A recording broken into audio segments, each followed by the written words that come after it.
My name is Vessel Commander Sorith An, and I have served the Interplanetary Medical Coordination Authority for 31 years.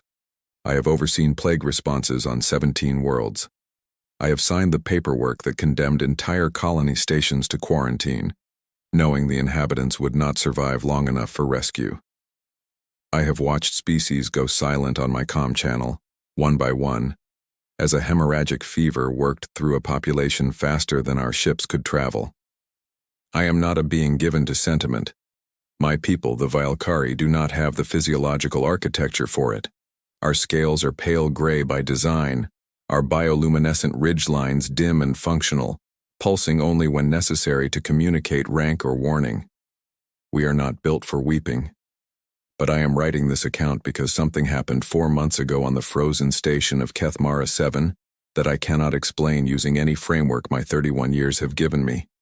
And I am writing it because if I do not write it down, I am afraid I will convince myself it was a dream. The station hung at the edge of the Kethmara debris belt like a cracked tooth. It was a relay and rest facility, built by the Dori Consortium 40 years ago, when the outer transit lanes were still profitable. The Dori are an impressive species, I should say, so you understand the weight of what I am describing. They stand nearly 3 meters tall, covered in dense copper fur that shifts to auburn during emotional distress. They have 4 upper limbs, 2 lower, and a secondary respiratory system that makes them nearly impossible to suffocate. They are calm, methodical, and they build things to last. They had built Kethmara 7 to last. It was not, therefore, the structure that failed. It was the coolant. The station's primary thermal regulation system used a compound called Dori-grade Solvex, a liquid that, when it degrades, produces a microscopic aerosol byproduct. This byproduct is harmless to Dori. It is harmless to Valkyrie. It is harmless to 14 of the 17 species regularly using the transit lanes. It is catastrophically, uniquely toxic to the developing neural tissue of Ythani children. The Ythani are small, pale. They look, if you will forgive the bluntness of this comparison, somewhat like aquatic mammals compressed into an upright form. Enormous dark eyes, vestigial gill slits along the jaw that flush pink when they are frightened, fine white hair that lies flat when they are calm and rises in full corona when they are not. They are a gentle species. They are known across the authority as exceptional musicians and mathematicians and deeply unremarkable in any situation requiring physical confrontation. A Ythani delegation had been traveling through the outer lanes, a cultural exchange. 27 children between the ages of 4 and 11, along with 8 adult chaperones. They had stopped at Kethmara 7 for a scheduled rest cycle. 12 hours after docking, the first child collapsed. By the time my emergency coordinator, Sub-Officer Drain, flagged the incident to my channel, 9 were unconscious and the station's medical bay was operating far beyond its designed capacity. The station's chief medical officer, a Dori named Hak Vel, had identified the Solvex aerosol as the cause within 6 hours. He was thorough. He was fast. I want to be clear about that because what happened next was not his failure. The failure was arithmetic. The antigen required to counteract Solvex aerosol toxicity in Ythani neural tissue does not exist in ready supply anywhere in the outer lanes. It is synthesized, not harvested. It requires a Class 3 pharmaceutical facility. The nearest Class 3 facility was 4 days' travel from Kethmara 7. The children had, at most, 31 hours before the neurological damage became permanent. Not fatal. Permanent. We were not talking about death. We were talking about 27 Ythani children who would survive as shells of what they should have been, unable to process language, unable to form new memories. The specific region of Ythani neural anatomy being destroyed was the one they call the Velithkan, the song center, the structure that in Ythani children integrates emotional memory, language acquisition, and social bonding simultaneously. Destroy it before age 12, and the damage cannot be reversed. I reviewed the projections on my bridge at 0340 station time. I agreed with Hakvel's assessment. I authorized the formal declaration. 27 children. Beyond saving. Sub-Officer Drain said nothing for a moment after I authorized the declaration. He is young, barely 6 years in service. His copper fur, he is Dorai, was shifting steadily toward Auburn. I understood. I told him to begin coordinating palliative care transfer and to contact the Yathani Cultural Ministry with the news. He nodded. His fur did not return to its resting copper. Then he said very quietly, "Commander, I have a secondary option flagged. I was not going to raise it because the probability assessment is listed as negligible." I told him to raise it. He raised it. There was a cargo hauler in the debris belt. It had docked at Kethmara 7 for emergency thruster maintenance 14 hours before the children collapsed. It was carrying a mixed freight load, biological samples and inert compounds, from the outer meridian stations back toward the core. It was not a medical vessel. It was not affiliated with the authority. It was a private commercial runner. Its manifest listed in the cargo notes, a research-grade portable pharmaceutical synthesizer, not Class 3, Class 2. It could theoretically synthesize the antigen. Theoretically, the pilot had filed no departure time. The pilot was, according to the manifest, human. I will confess that my first response was not optimism. Humans had been in authority space for 11 years at this point. 11 years is not a long time when you are a civilization that measures its history in millennia. We knew certain things about them. They were adaptive. They were occasionally creative. They were frequently loud, often sentimental, and they had a baffling tendency to name their equipment. They had also, in those 11 years, caused 4 diplomatic incidents, 7 unauthorized modifications to authority infrastructure, and 1 occasion where a human cargo pilot had rerouted an entire relay beacon to boost the signal of a sporting broadcast. They were not, as a species, what I would have selected for a precision medical emergency. But Drain's fur was still auburn, and the children had 30 hours. So I authorized him to open a channel. What followed defied explanation. Not the opening. The opening was ordinary enough. The channel connected. There was the brief audio signature of a personal cabin, cramped, music playing in the background that I later learned was a human genre called blues, and then a voice. "Yeah, this is Mira. Mira Calloway. Go ahead." Casual. Completely, utterly casual. Drain looked at me. I looked at Dren. I took the channel myself. I identified myself by full title and rank. I explained the situation in precise clinical terms. I outlined the toxin, the mechanism of neurological damage, the timeline, the number of children, and the synthesizer requirement. I delivered this information in the same tone I use when briefing emergency councils. There was a pause on the other end. Then Mira Calloway said, "Huh. Yeah. Okay. That synthesizer's mine. She's a bit temperamental, but she runs. The problem is I'm not a pharmacist. What are we making and how complicated is it?" Drain's fur shifted all the way to deep auburn. I told her that our chief medical officer could provide the full synthesis pathway. She said, "Cool. Put 'em on. Also, does this station have decent coffee? I've been on emergency rations for 2 days and my decision-making gets a little aggressive without caffeine. I'm just flagging that as a risk factor." I did not know at that moment how to categorize what I was hearing. In 31 years, I had never been asked about coffee in the middle of a medical declaration. I told Drain to find the human some coffee. He blinked all 4 of his secondary eyelids simultaneously. In Dorai, that is the expression of profound confusion. I found, to my own surprise, that my bioluminescent ridgelines had brightened slightly. I believe, in retrospect, that was the first time I had experienced something close to humor in a professional crisis. Mira Calloway came aboard Kethmara 7 20 minutes later. I met her at the docking collar. I was expecting, I suppose, some visual confirmation of the voice, some projection of competence or preparation. She was of average height for a human. Dark hair pulled back in what I would describe as a functional rather than aesthetic arrangement. She wore a work jacket with the collar turned up and grease on her left forearm that she had not bothered to remove. She was carrying a diagnostic tool in one hand and a thermal cup in the other. She looked at the medical bay readout above the docking collar, the kind of readout that shows patient count and critical status. She looked at it for 3 full seconds. Her expression did not change exactly, but something settled behind her eyes that had not been there in her voice on the channel.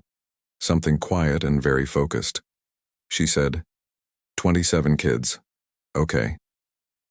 Then she finished her coffee in one long swallow, handed me the cup without looking at me and said, "Show me the synthesizer bay." I have interviewed 17 witnesses since. Every single one of them uses the same phrase to describe Mira Calloway when she walked into Kethmara 7's storage bay, where they had moved the synthesizer. They say she looked like she had done this before. She had not done this before. I checked. What she had done, I learned over the following hours, was grow up on Calloway Station, a privately owned asteroid mining facility, 3 generations deep in her family, where Class II pharmaceutical synthesizers were used routinely because they were 4 days from the nearest hospital. Her mother had been the station's medic, not a trained physician. A medic. The kind of person who learns pharmacological synthesis the way other people learn to cook. Because if you do not learn it, people you love die. Mira Calloway had been assisting with synthesis runs since she was 9 years old. She had also, according to a note in her hauler's registration history, that I found later and that I am still not entirely sure how to interpret, held an informal speed record for modified shuttle racing in the Calloway Belt for 11 years running, which had given her a mechanical diagnostic intuition that her synthesizer's manufacturer would have found flattering and alarming in equal measure. None of this was in her file. Humans do not, as a rule, document the things that keep them alive. They document the things that earn them money. The rest, apparently, they simply carry. Huckvel was already in the bay. He is a careful being, Huckvel, and careful beings do not easily show distress, but his copper fur was fully auburn when we arrived, and he had the look of a physician who has been staring at an impossible problem long enough that he has started to wonder if the problem is staring back. He pulled up the synthesis pathway on the bay screen.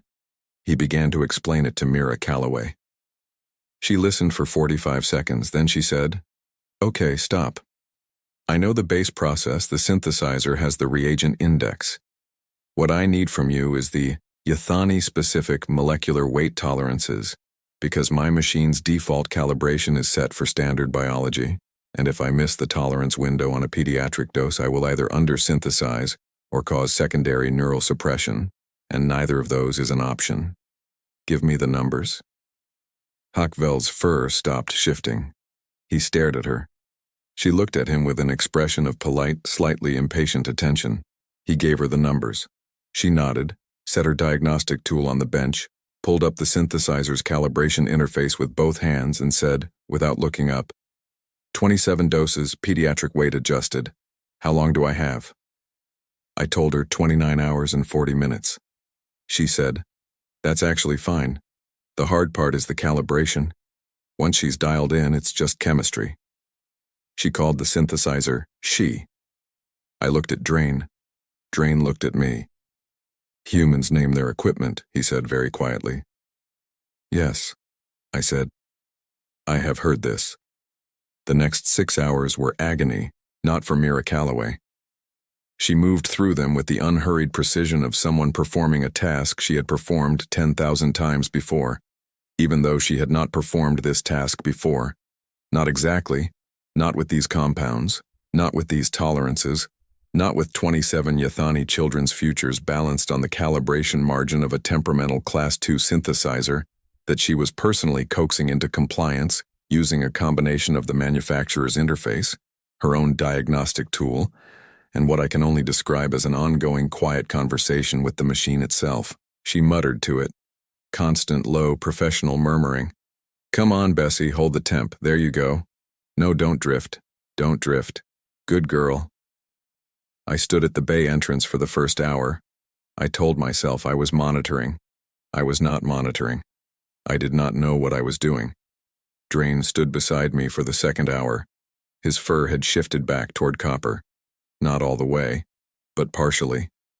Huckvel did not leave the bay at all. The children in the medical ward 2 corridors away were deteriorating on the standard curve.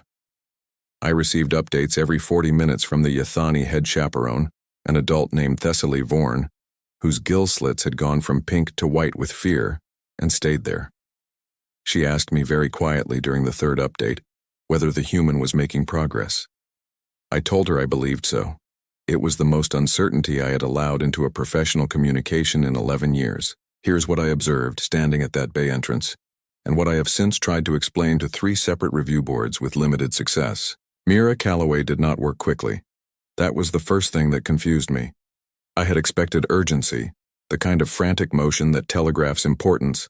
She worked at a steady, even pace that never accelerated and never slowed, and she narrated every step to HFY in a tone that was partly professional briefing and partly the voice of someone who has been working alone in small spaces for so long that talking out loud has become a way of keeping the silence from getting too heavy. Bringing the thermal stage up to 63. Yathani pediatric tolerance is 58 to 67, so I'm threading the middle. Bessie runs a little warm under load, so I'm compensating 2 degrees on the front end. If the variance spikes, I'll throttle back the input rate and we'll lose about 40 minutes, but the yield will be cleaner. I'd rather have clean yield than fast yield on pediatric doses. You agree? HFY, who has 3 advanced degrees in xenopharmacology and had been practicing for longer than Mira Calloway had been alive, said, I agree. He said it, I noticed, the way you say something when you have just been told something you already knew, by someone who arrived at the same conclusion from a completely different direction. Not offended, slightly startled. What's the Velith Khan response time once the antigen is administered? She asked, not looking up. In children this age, full neural uptake within 6 hours. The damage arrest is faster, 2 to 3 hours, but you will not see confirmation until the uptake completes. So the last dose needs to be administered with at least 8 hours to spare, not 29, 21. That's my real window. HFY looked at me. I had not made that calculation. My staff had not made that calculation. The human cargo hauler had made that calculation. 21 hours and 12 minutes from now, I said, because I had run the numbers while she was speaking and that was the correct figure. Okay, she said. So we're fine. We have time. Drain's fur went fully copper. He exhaled. In Dorai, an audible exhale during a crisis is the equivalent of sitting down. It is what you do when the worst of the tension leaves your body. I did not exhale. I was watching Mira Calloway's hands on the calibration interface and asking myself a question I could not answer. How is she doing that? Not the chemistry. I could understand the chemistry. The chemistry was teachable. What I could not understand was the steadiness, the complete, biological, bone-deep steadiness of a human being performing precision pharmaceutical calibration under a 21-hour deadline for 27 children she had never met, in a species whose biochemistry she had learned approximately 4 hours ago, while occasionally sipping from a second thermal cup of coffee that Drain had quietly procured from somewhere and left at her elbow without being asked. I had seen experienced Valkyrie technicians show more physiological stress during routine calibrations. I had seen authority medical officers show more physiological stress during drills. This human had arrived with grease on her arm and a cheerful willingness to ask about caffeine, and she was threading a 2-degree thermal window on an alien synthesizer with the composure of someone filing quarterly paperwork. I realized something, standing there, that kept me awake for many nights afterward. She was not calm because she did not understand the stakes. She understood the stakes completely. She had understood them the moment she looked at that readout above the docking collar, and something had settled behind her eyes, and she had finished her coffee. She was calm because she had decided to be. The steadiness was not a personality trait. It was a choice. Deliberate, practiced, and chosen fresh in that moment, and held by an act of continuous will that she never once acknowledged and never once let show. The next time I moved to a new location, it was to the corridor outside the medical ward. It was hour 11. Mira Calloway had completed the calibration, and the synthesizer was running. She had told us, with the blunt confidence of someone who has watched a machine run through 10,000 cycles, that Bessie would hold, and that she would sit with the output monitoring for the first 4 hours to catch any variance before it compounded, and that we should wake her if anything changed in the medical ward. Hockvell had argued that he should monitor the synthesizer. Mira Calloway had said, "Doc, I love your brain, but you don't know Bessie's quirks and I do. She sticks on the second thermal cycle if the input rate is above 80%, and she'll give you a clean output reading right until the moment the batch degrades. I'll know before the instrument does. Go check on your patients." Hockvell had gone to check on his patients. I had walked to the corridor outside the medical ward because Thessaly Vorn had asked to speak with me. And I had found her not in the ward's waiting room but sitting on the floor of the corridor itself, back against the wall, long pale fingers wrapped around her knees. Her gill slits were pink again. Barely, but pink. She asked me if the human was still working. I told her yes. She was quiet for a moment. Then she said, "I did not know humans could do this." I told her honestly that I had not known either. "My youngest," she said. "Fen. He is 5. He has been composing since he was 3. Small things, but they are his. He hums them when he is nervous." Her voice was very controlled. "If the Valeth Khan is destroyed, he will not remember that he ever did that. The music goes with it." I did not know what to say to that. I am not, as I have noted, a being built for this kind of conversation. My ridgelines dimmed slightly in what my species uses as a gesture of acknowledgement. She nodded. She understood. We sat in the corridor for a while without speaking, which is something I have almost never done in 31 years of professional service, and which felt, strangely, correct. What followed defied explanation. At hour 14, the synthesizer spiked. I was not in the bay. The alert came through on my personal comm and I was running the corridor before I had consciously decided to move. Dran was ahead of me. Hockvell came from the opposite direction. We arrived to find Mira Calloway already 3 panels deep into Bessie's secondary access housing, her upper half invisible inside the machine's maintenance cavity, her voice echoing out from inside the casing with the calm of someone who had been expecting this. "There she is, second thermal relay, I knew it. Bessie, you absolute menace." "What is the status?" I said. "Stuck relay on the thermal regulation loop." Her voice came back, muffled by the casing. "Standard mechanical fault. She's been running warm on this component for about 8 months, I'd guess. Whoever serviced her last either missed it or flagged it and the work order got lost. Batches 6 through 11 are going to need to be rerun. 12 through 27 are clean." I processed this. That is 11 batches. Each batch takes 42 minutes at clean yield. I know. Her voice was calm. A tool clinked somewhere inside the casing. "I am fixing the relay right now and then we are rerunning. We have 6 hours and 40 minutes left on the effective window. 11 batches at 42 minutes is 7 hours and 42 minutes, so we are short." The bay went very quiet. Drain made a sound that I do not have a precise translation for. It is a Dorhai vocalization that exists somewhere between a word and a physical reaction. His fur had gone fully auburn. However, Mira Calloway's voice continued from inside the machine in exactly the same tone. If I increase the input rate to 93%, I cut the batch time to 31 minutes. 11 batches is 5 hours and 41 minutes. That gives us a 59-minute buffer. "You told Hockvell the synthesizer sticks above 80%, I said. "She does. You said the output reading appears clean until the batch degrades." "It does. You are proposing to run her at 93%. "I am." There was a pause. "And you can tell the difference," I said. "Before the instruments can." "Yeah." A single word. No elaboration. No explanation.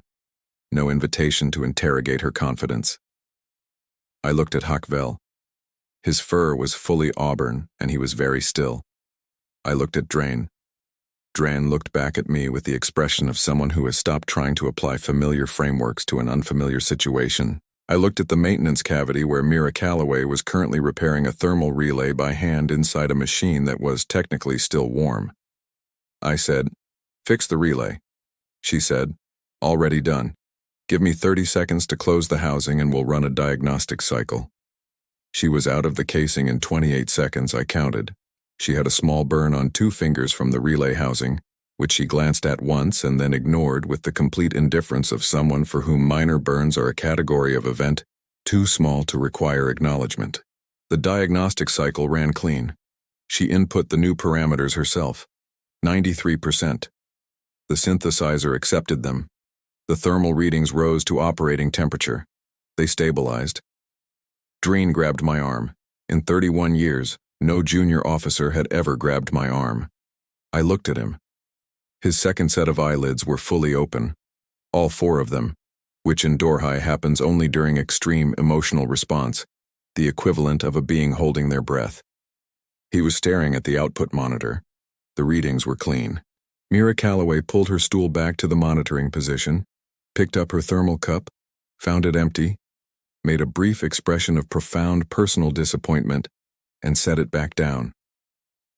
"Drain," she said, without looking up from the monitor. "Any chance of a third coffee? I'm not going to lie to you. It's the only thing standing between me and being significantly less cheerful." Drain released my arm. He went to get the coffee. I stood in the middle of that bay and looked at the output readings climbing steadily toward completion on 11 rerun batches and one intact original set of 12, and I asked myself the second question that I have not stopped asking since. What else are they capable of? Not Mira Calloway specifically. Mira Calloway, cargo hauler, daughter of an asteroid medic, informal shuttle racing champion, who talks to her synthesizer and asks for coffee during emergencies, and fixes thermal relays with bare hands and does not consider any of this remarkable. What else is there in the species that looks like this from the outside? Unremarkable. Grease on the arm, functional hair, a cheerful willingness to ask about caffeine, and underneath, this. The last batch completed with 4 hours and 6 minutes remaining in the effective window. Hockvell administered the first doses himself. Mira Calloway had gone back to her cargo hauler at his insistence, not to sleep, but to shower, she said, because she had been in that bay for 16 hours and she was, in her own words, a significant environmental hazard at this point. She came back in clean clothes with the grease removed from her arm and stood in the doorway of the medical ward while Hockvell worked, and she watched with her arms crossed and her expression very neutral, and she did not go inside. I asked her why she was standing in the doorway. She said, "It's his job now. I don't want to be in the way." The first child to respond was a small boy in the third bed from the left. He had been unconscious for 19 hours. His name, I learned later, was Fen. He made a sound. It was a small sound. A few notes. Hummed under his breath, barely audible. The faint instinctive vocalization of a Yathani child whose neural architecture was knitting itself back together from the inside out. Thessaly Vorn, seated beside him, made a sound of her own that I do not have words for in any language I speak. I looked at Mira Calloway. She was still standing in the doorway. Her arms were still crossed. Her expression had not changed. But she had turned her face very slightly away from the ward, toward the corridor wall, and she stayed that way for a long moment before she turned back. I did not mention it. Some things do not require mention. Within hours, the news had left Keithmara 7. I did not release it. I want to be clear about that. I filed my incident report through standard authority channels, marked for internal review, and I expected it to move at the pace that internal reviews move, which is to say slowly and without drama. What I had not accounted for was Drain.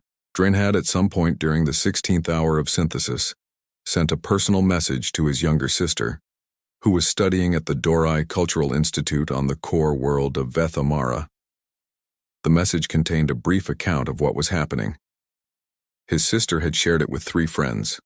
Those 3 friends had shared it with approximately 9,000 others before the next station cycle was complete. By the next day, it was in every major authority news feed in 17 languages. Within the week, it had reached species that do not even use the authorities' communication networks. I was not prepared for the political dimension. The Yathani Cultural Ministry sent a formal delegation to Keithmara 7 before the children were even cleared for transport. 7 representatives, full ceremonial dress, which for the Yathani means layered robes in deep water blues and silvers, their white hair arranged in the traditional coronet style that they reserve for occasions of the highest cultural significance. They arrived wanting to speak with the human. Mira Calloway had spent the night on her cargo hauler and was in the middle of filing her delayed departure paperwork when Drain knocked on her docking collar with the news that a 7-person Yathani diplomatic delegation was waiting to formally honor her in the station's reception bay. She asked if she had time to finish the paperwork first. Drain told her the delegation had been traveling for 19 hours and included the Yathani cultural minister herself.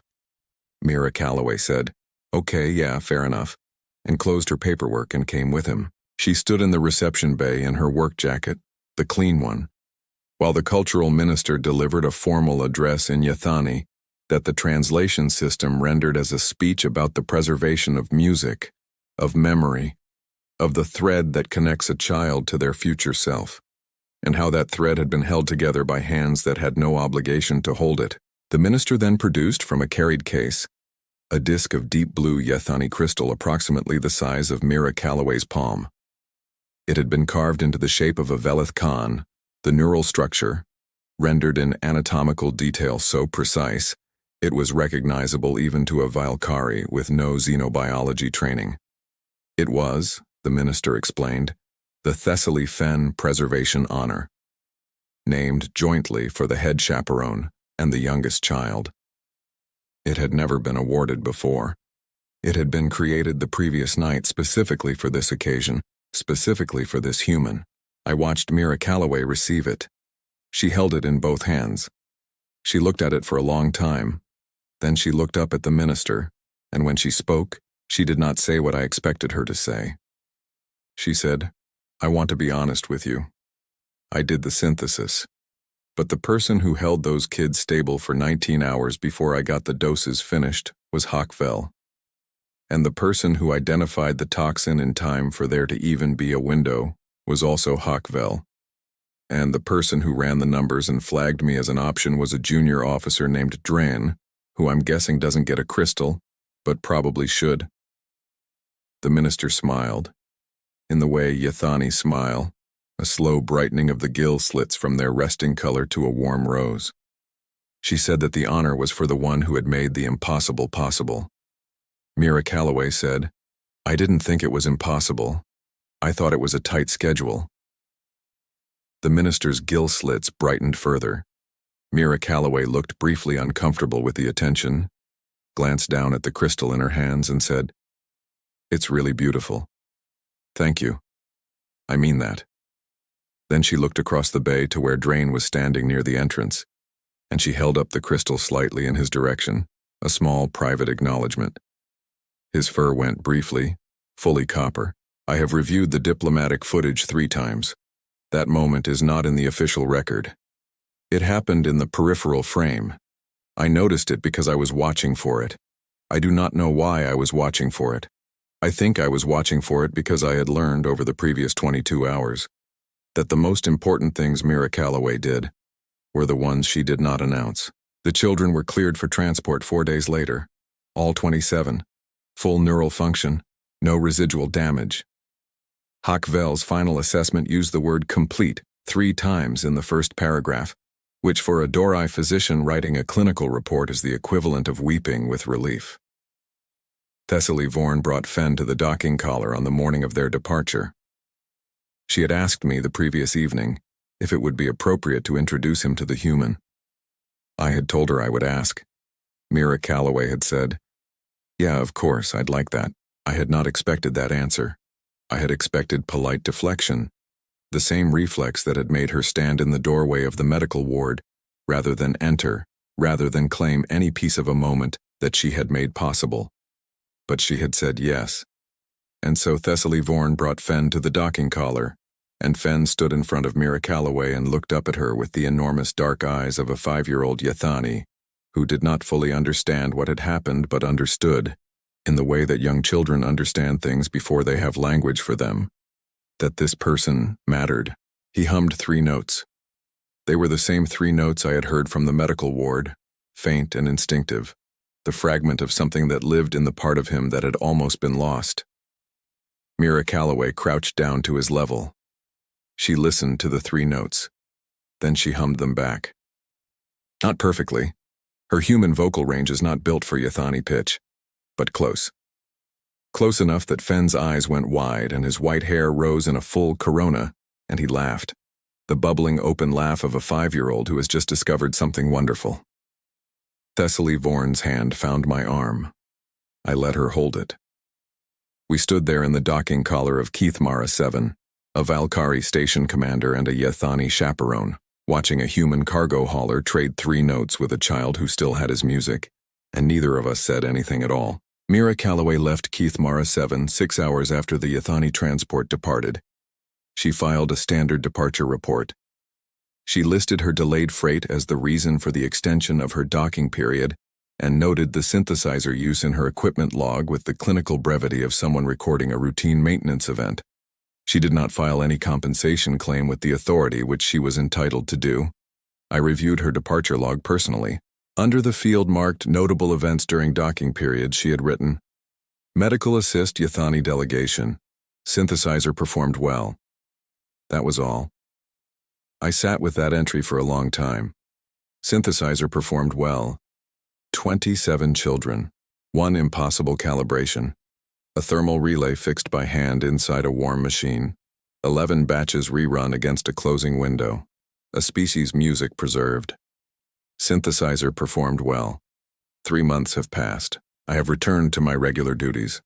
I have overseen 2 plague responses and 1 quarantine declaration since Keithmara 7. I have signed paperwork. I have reviewed projections. I have been, by every professional measure, the same vessel commander Soreth On I was before. I have not been the same vessel commander Soreth On I was before. Dreen is different too. I notice it in small ways. He asks more questions now. He flags more secondary options. On 3 separate occasions he has brought me possibilities that the probability assessment listed as negligible, and on 2 of those occasions the possibility turned out to be viable. He does not say why he flags them. He does not need to. He had a human tell him, without words, that negligible is not the same as 0. The Yethani Cultural Ministry has formally requested that the authority establish a new classification for pharmaceutical synthesizer operators working in emergency field conditions. They have submitted detailed qualifications criteria.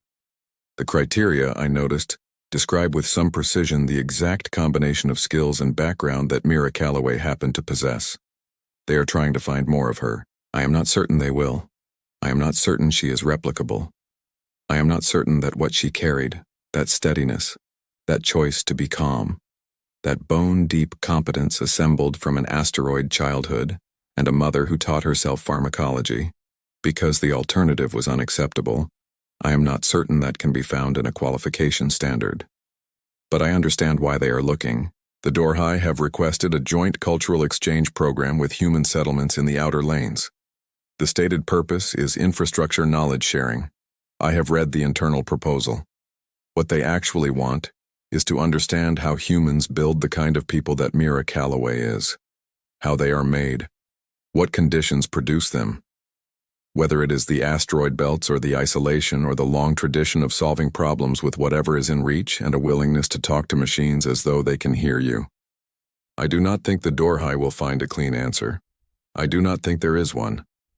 I received 1 personal communication from Mira Calloway 7 weeks after she left Keithmara 7. It was brief.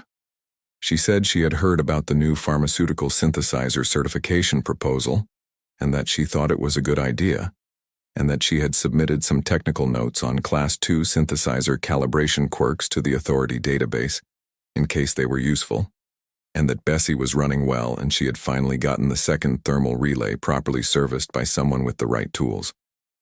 At the end she wrote, "Tell Dreen I said hi. He's good people." That was all. I told Dreen. His fur went copper immediately and stayed there for the rest of the shift. He did not say anything. He did not need to. I wrote a reply to Mira Calloway. I drafted it 4 times. The first 3 drafts were formal, as befits my rank and the weight of what I wanted to say. They were accurate. They were inadequate. The 4th draft said, "Your notes have been added to the database. Drain says hello. The children are well. Fen is composing again." I sent that one. She replied with 2 words. "Good. Thanks." I think about those words sometimes in the early hours of the station cycle when the work is quiet and my ridgelines dim in the dark. Good. Thanks. The complete, sufficient, unsentimental response of someone who did what needed doing and has already moved on to the next thing. I think about what it means that a species exists who can look at a declaration of 27 lives beyond saving and hear it as a tight schedule. I think about what it means that they arrive in our space with grease on their arms and thermal cups and unremarkable job titles, and that they carry, underneath all of that, this. I think about what it means that we have been cataloging them for 11 years, and we are still finding new rooms in the architecture. And I think about Dreen, standing at my shoulder in that bay in the early hours, watching a human talk to a machine, watching the output readings climb, watching the window close and the doses complete, and grabbing my arm without thinking because the alternative was having no way to contain what he was feeling. We had built our assessments of humanity on the rooms we had seen. We had walked through the entrance in the corridor in the first several chambers, and we had written our reports and filed our classifications and assigned our probability weightings. We had not considered that the building might have no back wall. The Ythani will hold a remembrance ceremony next spring. I have been invited. Thessaly Vorn sent the invitation personally, with a note that said, Fen had been asking about the human who learned his song, which is how a 5-year-old translates a cargo hauler from the outer lanes who crouched down and hummed 3 imperfect notes back to a child in a docking collar. The human who learned his song. I will attend the ceremony. I will stand in whatever space the Ythani assigned to an aging Valkyrie station commander who has 31 years of professional distance and no remaining certainty about the species he thought he understood. Mira Calloway will not be there. She has a freight contract in the Outer Meridian. I did not ask her because I already knew the answer, and the answer would have been something like, I'd love to, but Bessie needs a full thruster service and I'm already behind schedule. Send Fen my best. She has already moved on. The galaxy has not. I used to believe that the most dangerous things in the universe announced themselves, that power declared its presence, that the beings capable of reshaping outcomes arrived with the architecture of their capability visible, documented, properly classified. I know better now. They arrive with grease on their arms. They ask about coffee.